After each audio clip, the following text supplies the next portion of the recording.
చేతులు ఒప్పుకుంటూ వచ్చాడు. వదిన వాళ్ళని ఏమి లాభం చెప్పు? వాళ్ళు కటికి పేదవాళ్ళు, మన స్థాయి కాదు కదా.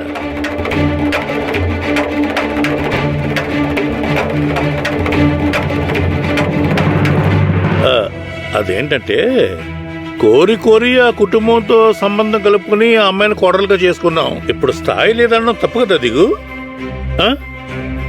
నన్ను అడిగితే నేనేం చెప్తాను? నేను చెప్తాను మరిది గారు. బాబా గారి ఆజ్ఞ మనకి వేదవాక్కుతో సమానం. అందుకే సక్కుని కోడలుగా చేసుకున్నాను.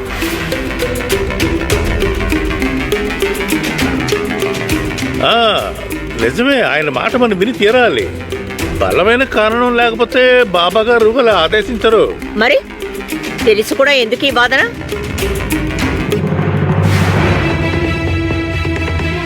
దిగు.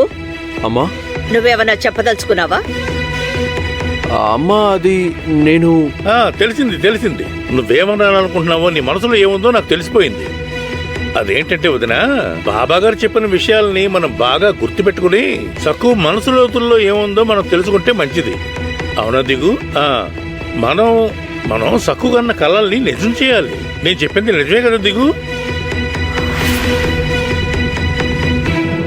బాబాయ్, లేదు మావయ్య గారు, నా బావమరిది దిగంబర్రావు గొప్ప మాతృభక్తుడు.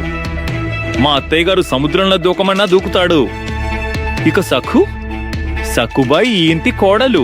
ఏ కోడలైనా అత్తగారి ఆదేశాలని పాటించాలి. అది మన సంప్రదాయం కదా. అవును.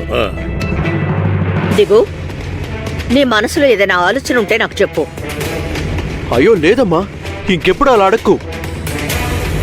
బాబాయ్, నేను కళలో కూడా మా అమ్మ మాటకి ఎదురు చెప్పను.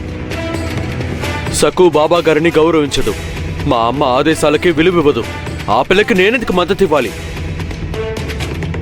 తన ప్రవర్తన చాలా ఆందోళనకరంగా ఉంది. ఎవరైనా తలుపు తెరవండి, తలుపు తెరవండి. సఖు చాలా విచిత్రంగా ప్రవర్తించింది అక్కయ్యా. తనకి బాలకృష్ణుడు కనిపించాడట, తనతో ఆడుకున్నాడట, ఇంకా కబుర్లు చెప్పాడట. బాలకృష్ణుడు పగలగొట్టాడట ఆ కుండని. ఎవరైనా నమ్ముతారా? ఏమండి, నిజంగానే తనకి కృష్ణుడు కనిపించుంటాడా?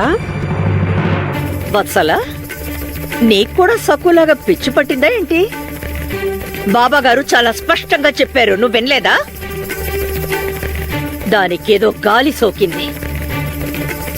అది దాని తప్పుని ఒప్పుకుంటుంది, ఒప్పుకొని తీరాలి. చూస్తూ ఉండు, అదంతా తన భ్రమని చెప్తుంది. అరే, బాబాగారు సిద్ధపురుషుడు. ఆయన మంత్రశక్తి మీద నాకు ప్రగాఢమైన నమ్మకం ఉంది. ఎవరైనా తలుపు తెరవండి, దయచేసి నన్ను బయటికి రానివ్వండి. తలుపు తెరవండి,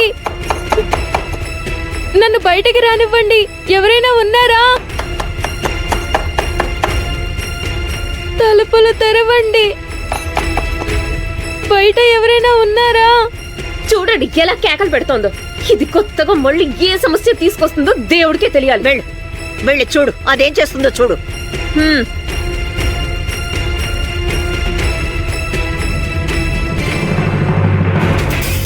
మరిది గారు, లేనిపోని విషయాలు చెప్పి దిగు మనసు పాడు చేయకండి.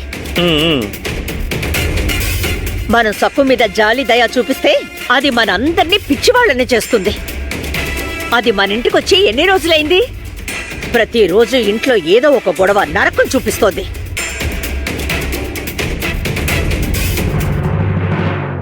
దీని నోటికి ఎప్పుడు తాళం పడుతుందో తెలియట్లేదు. ఎవరైనా ఉన్నారా?